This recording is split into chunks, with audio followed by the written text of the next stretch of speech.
السلام علیکم، کیسے ہیں آپ سب؟ امید کرتی ہوں آپ سب خیریت سے ہوں گے۔ تو حاضر ہے آج عشق دلکش کی ایپیسوڈ 6۔ کمنٹ پہ اپنے فیوریٹ کرائٹر کا ضرور بتائیے گا، ناول کیسا لگ رہا ہے کمنٹ لازمی کیا کریں۔ سوری ایپیسوڈ میں نے 6 کہہ دیا، ایپیسوڈ 7۔ چلتے ہیں ایپیسوڈ کی طرف۔ عشق دلکش از قلم رہا خان، ایپیسوڈ نمبر 7۔ شازل گاڑی غازی انٹرپرائزز کے وسیع و عریض کار پارکنگ میں رکی۔ وہ ہمیشہ کی طرح فوراً گاڑی سے نکلتا دلکش کے لیے دروازہ کھولے کھڑا ہو گیا۔ دلکش ایک نظر اسے دیکھتے آفس میں داخل ہو گئی۔ ہنا بھی نکل چکی تھی۔ شازل دلکش کے پیچھے قدم اٹھا ہی رہا تھا کہ ہنا نے اس کا بازو تھامے اپنی طرف متوجہ کیا۔ شازل نے سوالیہ نظروں سے اسے دیکھا۔ شازل، ابھی لنچ بریک چل رہا ہے، یہاں سامنے بہت اچھا ریسٹورینٹ ہے، کیوں نہ ہم ایک ساتھ اچھا سا لنچ کریں؟ ہنا مسکراتے ہوئے بولی۔ شازل کا بازو ابھی تک اس کے ہاتھوں میں تھا۔ ہنا، میں ابھی کہیں نہیں جا سکتا۔ مس دلکش اندر ہیں، میرا کام ہے ان کی حفاظت کرنا، میں کیسے انہیں چھوڑ کر باہر جا سکتا ہوں؟ شازل نے سنجیدگی مگر نرم آواز میں بولا۔ وہ اندر جانے کو بے چین تھا۔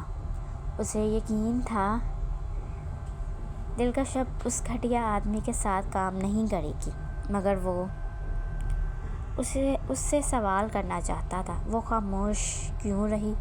وہ ایک انڈیپینڈنٹ عورت ہے، اسے اپنے لیے آواز اٹھانی چاہیے تھی۔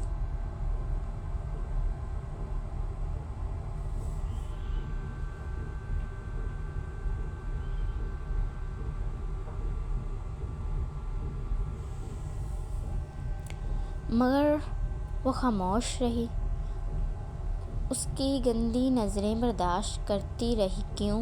یہ سوال اسے بے چین کر رہا تھا، جس کا جواب اسے چاہیے تھا۔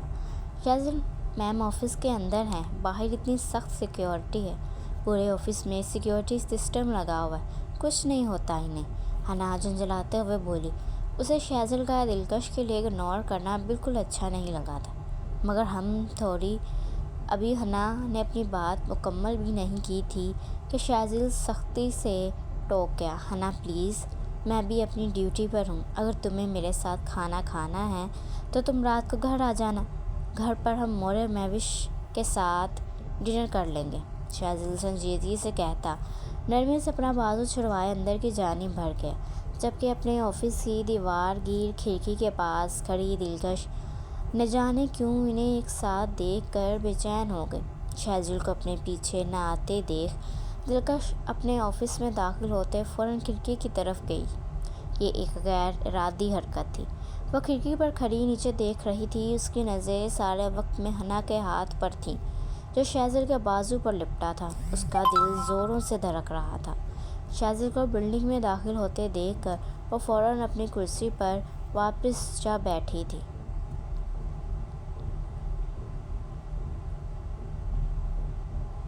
شازل نو کر کے اندر داخل ہوا۔ دلکش لیپ ٹاپ پر جھکی اسکرین کو گھور رہی تھی، جیسے نہ جانے کتنا اہم کام کر رہی ہو، مگر یہ صرف شازل کو دکھایا جا رہا تھا۔ شازل خاموشی سے جا کر دلکش کے سامنے رکھی کرسی پر ٹک گیا۔ مجھے بات کرنی ہے آپ سے، شازل اس کے چہرے پر نگاہیں ٹکائے بولا۔ میں ابھی مصروف ہوں، دلکش نے اسکرین پر نظریں جمائے کہا۔ وہ فی الحال شازل سے بات نہیں کرنا چاہتی تھی۔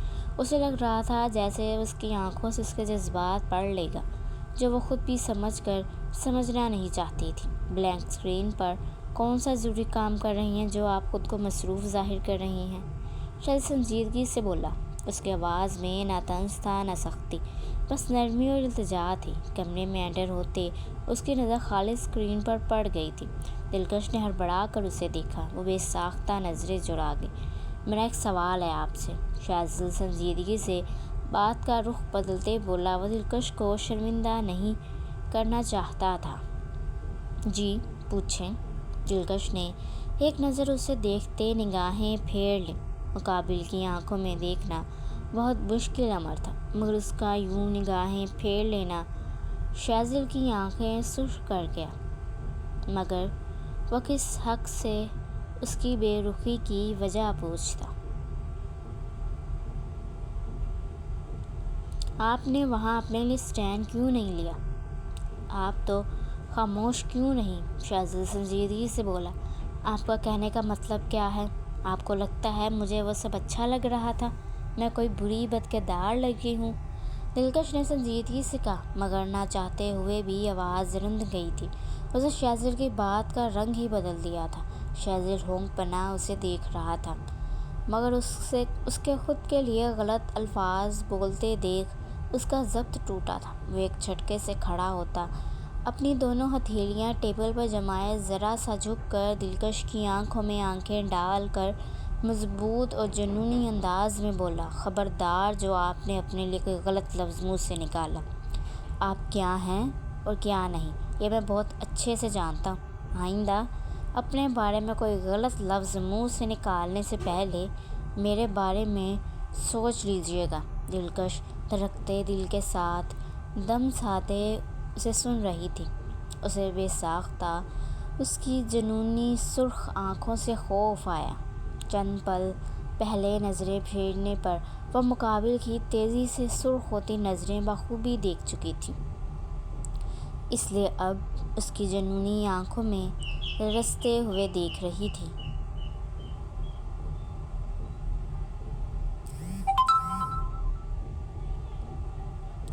نظریں جھکانے کی غلطی دوبارہ نہیں کی تھی۔ وہ میرے کہنے کا مطلب یہ تھا کہ آپ کو خاموش نہیں رہنا چاہیے تھا، بلکہ جو سر میں نے اس کا پھاڑا وہ آپ کو پھاڑنا چاہیے تھا۔ شازل اس کے چہرے پر نظریں گاڑے آہستگی سے بولا۔ دلکش کے چہرے پر استہزائیہ مسکراہٹ ابھری، جو شازل حیرانگی سے دیکھ رہا تھا۔ اگر میں اس کا سر پھاڑ دیتی تو میں یہاں نہ بیٹھی ہوتی۔ تم نے سر پھاڑا، اس کی بے عزتی کی۔ وہ خوف زدہ ہو گیا۔ کیوں؟ اس نے تم پر پلٹ کر وار کیوں نہیں کیا؟ دلکش نے مضبوط لہجے میں کہا، جبکہ آواز لڑکھڑا رہی تھی۔ شازل الجھن بھری نظروں سے اسے دیکھ رہا تھا۔ کیونکہ تم مرد ہو اور میں عورت۔ میں اس کا سر پھاڑتی اس سے پہلے وہ میرا سر پھاڑ سکتا تھا۔ میں اس کی بے عزتی کرتی اس سے پہلے وہ مجھے بے عزت کر دیتا۔ شاید وہ تم سے انتقام بھی نہ لے، کیونکہ تم سے وہ پھر سے ہار سکتا ہے۔ لیکن اگر یہی سب میں نے اس کے ساتھ کیا ہوتا، وہ پلٹ کر وار کرتا، میری جان، میری عزت، میری فیملی پر۔ جانتے ہو کیوں؟ کیونکہ میں عورت ہوں، اس جیسے گھٹیا مردوں کے لیے ایک آسان ہدف۔ میں اکیلی اپنے بچوں کو اس درندوں بھری دنیا میں اکیلے پال رہی ہوں۔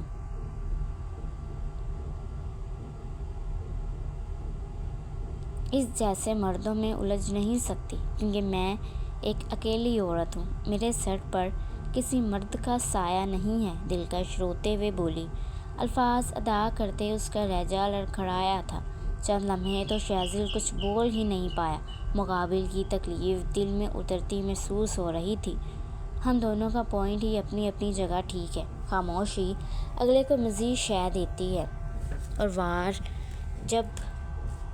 اور جواب انا پر وار لگتا ہے۔ لیکن ہر مرد ایک جیسا نہیں ہوتا۔ ان چند درندوں کی وجہ سے مرد ذات کو نشانہ بنایا جاتا ہے، ورنہ مرد تو جو سچ میں مرد ہو، وہ تو ایک غیر عورت کو اپنے ساتھ ساتھ دوسروں کی نظروں سے بچانے کی بھی طاقت رکھتا ہے۔ شازل سنجیدگی سے بولا۔ اس کے الفاظ میں حقیقت تھی۔ ہر مرد ایک سا تو نہیں ہوتا۔ چند درندوں کی وجہ سے لوگ ہر مرد کو شک کی نگاہ سے دیکھتے ہیں۔ اچھا یہ پانی لیں، اب آپ کی آنکھوں میں ایک آنسو نہ بہتے دیکھوں۔ وہ سنجیدگی سے بولا۔ آواز میں شدت پسندی کا طوفان تھا۔ وہ سیدھا ہوتا ٹیبل پر پڑا پانی کا گلاس دلکش کی طرف بڑھا گیا، جسے وہ ایک ہی سانس میں پی گئی۔ Thank you شازل۔ شازل ابھی مرا ہی تھا کہ دلکش آواز کانوں میں رس گھول گئی تھی۔ آج تم نہ ہوتے تو ہمیشہ کی طرح میں دوسروں کی گندی نظریں خاموشی سے برداشت کرتے اپنے ہی وجود سے گھن کھا رہی ہوتی۔ دلکش اس کی بیک پر نظریں جمائے بولی۔ شازل نے ابھی تک پلٹ کر نہیں دیکھا تھا۔ وہ تو بس لفظ شازل پر سٹل ہوا تھا۔ آج محبوب نے پہلی بار نام پکارا تھا۔ مجسم ہونا تو بنتا تھا۔ اس کے چہرے پر ایسے عشق کے رنگ پھیلے تھے کہ اس کا چہرہ دلکش کی جانب ہوتا تو وہ بھی مجسم ہو جاتی اس کی محبت کے رنگوں پر۔ شازل پلٹ کر بولنے ہی والا تھا کہ دروازہ نوک ہوتے حنا اندر داخل ہوئی۔ وہ حیرانگی سے دلکش کا بھیگا اور شازل کا جذبات سے سرخ چہرہ دیکھ رہی تھی، مگر آج کے موقع کو سوچ کر سر جھٹک گئی کہ شاید دلکش آج کے واقعے کی وجہ سے رو رہی تھی، اور شازل کا چہرہ غصے سے سرخ ہے، مگر جو حقیقت تھی وہ اس کی سوچوں میں دور دور تک نہیں تھی۔ میم، کلائنٹ آ گئے ہیں، میٹنگ روم میں ویٹ کر رہے ہیں، حنا نے دلکش کو مخاطب کیا، جس پر سر ہلاتے اپنا لیپ ٹاپ اٹھائے کرسی سے اٹھ کھڑی ہوئی۔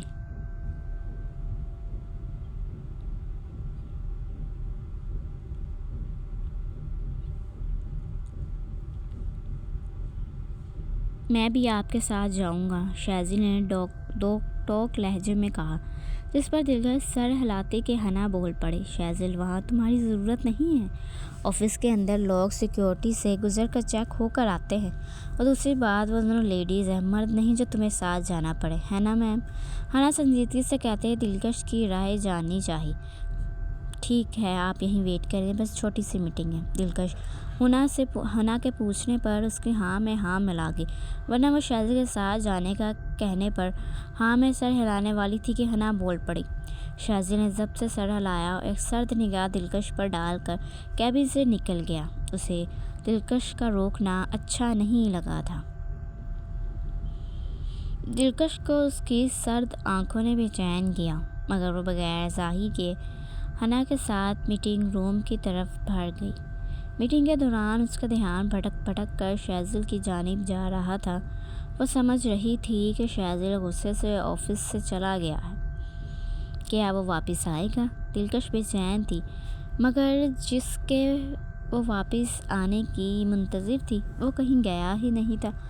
اس کی فرسٹ پریورٹی دلکش کا تحفظ تھا، جس میں وہ کبھی بھی کوتاہی برت ہی نہیں سکتا تھا۔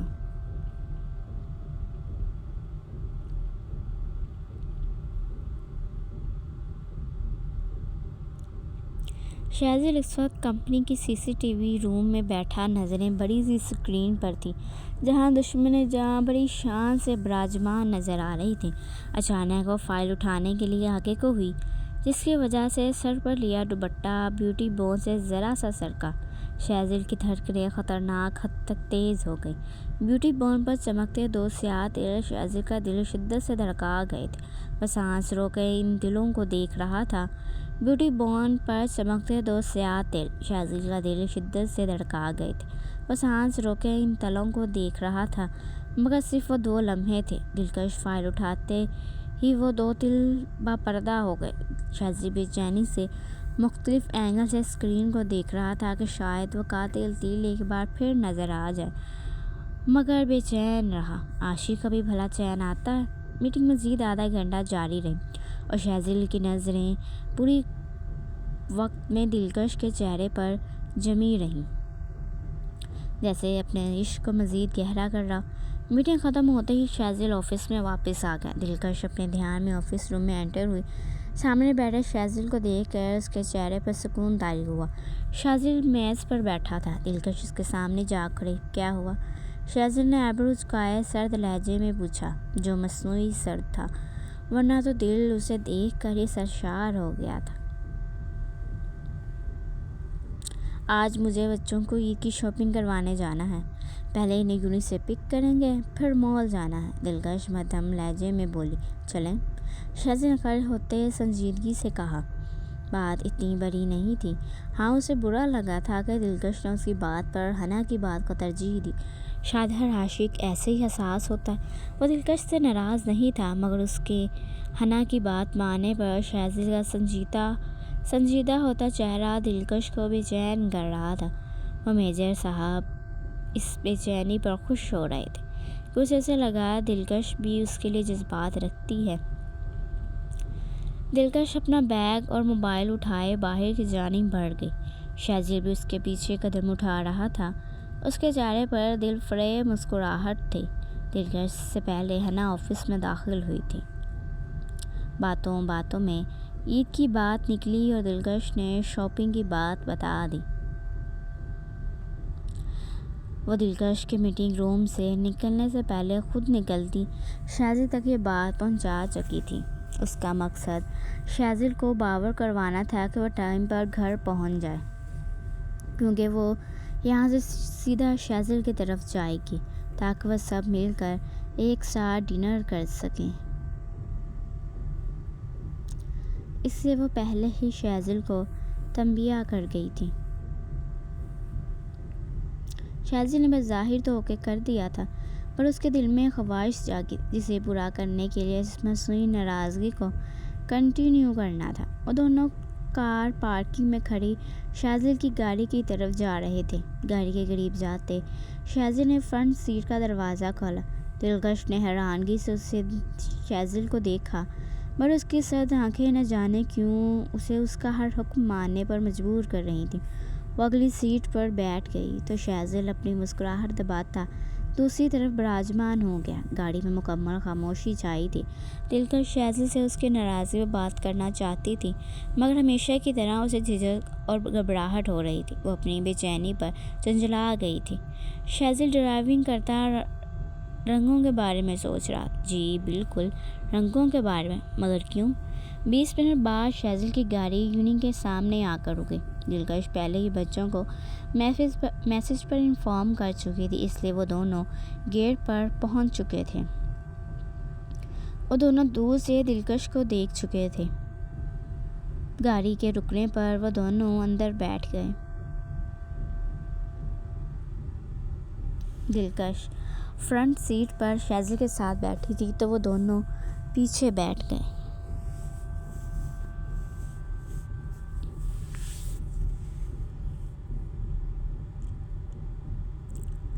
السلام علیکم۔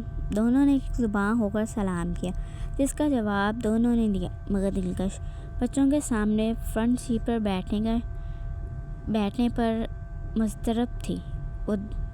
وہ تینوں ڈرائیور یا کار کے ساتھ جاتے، یا تو تینوں ہی پیچھے بیٹھتے تھے یا ہاتھ آگے بیٹھ رہا تھا، مگر بچوں نے اس کی طرف کوئی دھیان نہیں دیا، جس پر وہ کچھ پرسکون ہو گئی۔ احد اور ایزل اپنی شاپنگ پر ڈسکشن کرتے دلکش سے بھی سجیشن مانگ رہے تھے، جو مسکراتے ہوئے جواب دے رہی تھی۔ 10 منٹ بعد گاڑی اسلام آباد کے سب سے بڑے مال کے سامنے جا کر رکی۔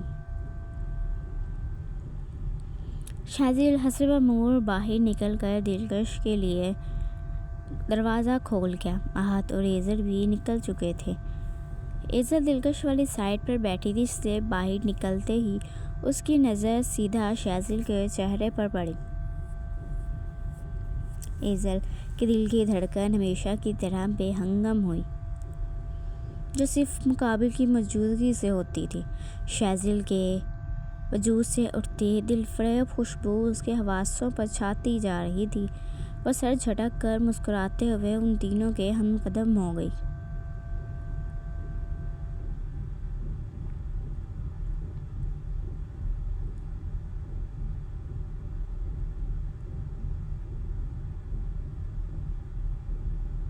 وہ تینوں اس وقت ایڈیز کلاتھ شاپ پر موجود تھے۔ احد اور دلکش ایزل کے پاس کھڑے تھے، جو ریک پر لگے کپڑوں کو ٹٹول رہی تھی۔ پچھلے 10 منٹوں سے ممی اس نے تو گھنٹے لگا دینے۔ اب آپ اس کی فکر نہ کریں، میں ہوں نا ان اتنے خوبصورت کپڑوں پر بدصورت نقص سننے کے لیے۔ آپ اپنے لیے بھی کچھ دیکھیں۔ احد سنجیدگی سے بولا۔ دلکش نفی میں سر ہلاتے ہوئے بولی، نہیں، مجھے کچھ بھی نہیں لینا۔ جس پر ان کے پیچھے کھڑا شازل کو بے ساختہ غصہ ہے۔ وہ کیا پاگل تھا جو اتنے وقت سے ناراضگی کا ڈرامہ کرا تاکہ شاپنگ کے دوران دلکش کو اپنی پسند دلوا سکے؟ کیونکہ اس کی مصنوعی ناراضگی پر دلکش چپ چاپ اس کی ہر بات مان رہی تھی، مگر اس غصے کے ساتھ دکھ بھی ہو رہا تھا۔ کیوں بیچارہ پورے راستے رنگوں کے بارے میں سوچتا آیا اور امیجن کرتا آیا تھا کہ دلکش کو کس رنگ اور ڈیزائن کے کپڑے خریدنے کو کہے گا۔ ان دونوں میں کوئی اقرار نہیں ہوا تھا، بس اندیکھا سا رشتہ جڑ چکا تھا جو ایک دوسرے کے احساسات کو سمجھ اور ڈیل کر رہا تھا۔ ارے کیوں ممی، آپ کیوں شاپنگ نہیں کریں گی؟ آپ نہیں کریں گی تو بھی ہم بھی نہیں کریں گے۔ احد سنجیدگی سے بولا۔